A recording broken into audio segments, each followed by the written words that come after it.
Sitting blue about me and you, and I think to myself, what a wonderful world. Good morning, good morning. Eto na naman next patient namin. O, naka-reker ha. So, hindi na siya umaandar. Today is Friday, 9:35. So, hindi na siya umaandar. O, troubleshoot kami. Ang kinis nitong sasakyan. Ito yung sinasabi kong sa last video namin na 40,000 kilometers.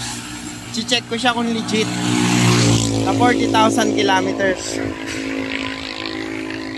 Original tires. Meron siyang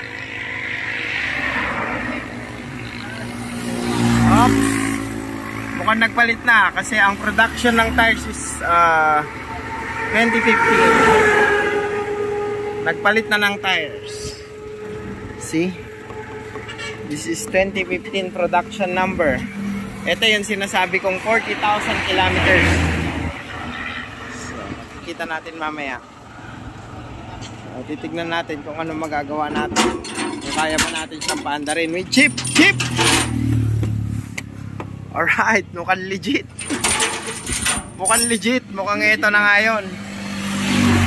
Oh my golly. Ito na yun. Ito na yung 40,000 kilometers.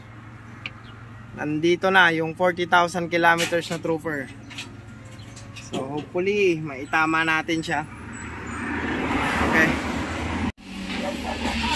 46,296 kilometers. Legit na legit. Yes, legit. Legit 40,000 kilometers. 46,000 kilometers. 46,000 lang. Nagsasalita lahat. Nagsasalita lahat na nandun lang siya sa age na yan. Sakto yan, mabigat lang yung owner dati. Ito, ano to ng ano sir? Age to age. Age. At 20 years, ganyan talaga mangyayari sa leather. Tignan nyo naman, buo pa oh. Sakto lang siya sa 40,000. Tapos yung manubela, walang gas-gas oh. See? Yung cambio oh, legit yan. Nagpalit lang siya ng ano ng tire nung 2015 kasi 2015 yung production. So ito na yon. Ito na yung 40,000 kilometers na trooper. Nandito na nga. Alright. Good na siya oh. Malinis na, nagbuka ng makina. Cylinder head ko 100%. So ito na, finishing touches. Morning. So ito, bagong issue. Okay na, buo na. Test drive na kami. Test drive ko. Renailer na namin yung trooper. Ma'am Bless, ano? Okay? Okay, enjoy your ride. Okay na. Puro ni-reker ang unit dito. Success!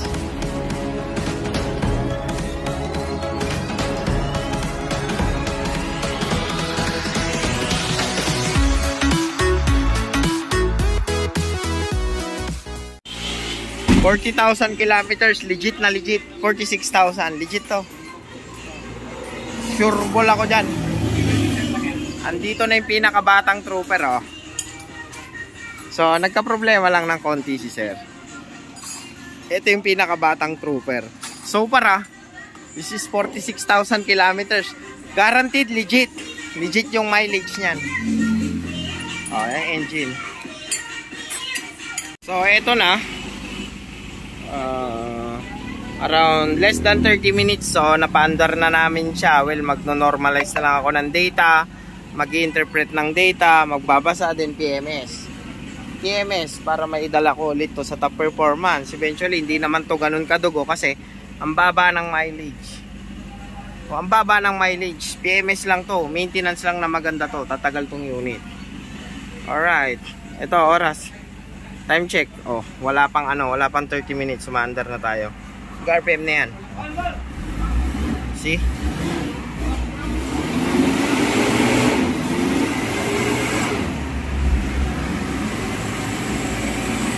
Medyo hirap lang siyang papaluin yung RPM niya, pero magagawa natin yan ng paraan. Okay.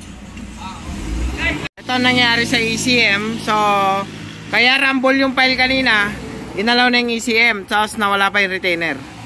Nilagyan na lang ng ganyan. Yan, yung naging different. For sure, based sa assessment ko, hindi to tatakbo ng maganda. Well, magti-test drive kami mamaya. Tignan nyo yung mga ipofocus ko. Hindi to tatakbo ng maganda kasi meron tayong diferensya sa boot.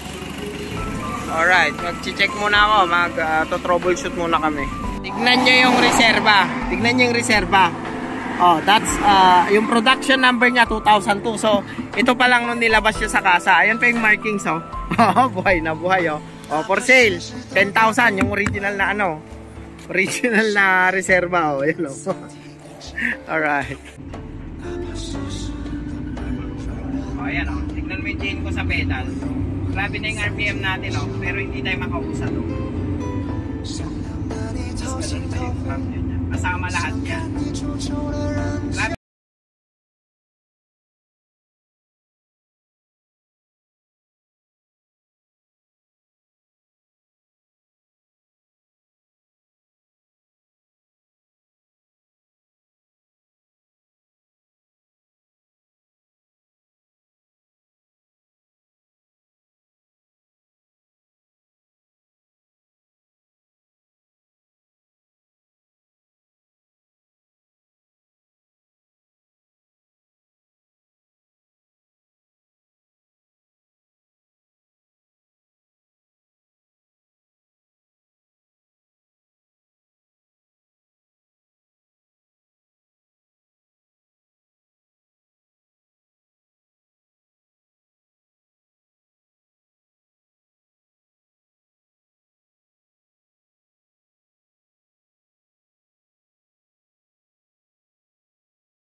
Fine tuning nitong napakabatang trooper. Ito, good na. RPM 2,000. 3 3.5 4. Oh, walang kausok-usok. See? Normal na normal. Normal na normal. Alright, naka-program na. Good na lahat. Oh, ito na. Si Pretty Boy. 46,000 kilometers sa trooper. Good na. Abangan nyo na lang yung test drive. Good na yan. Okay.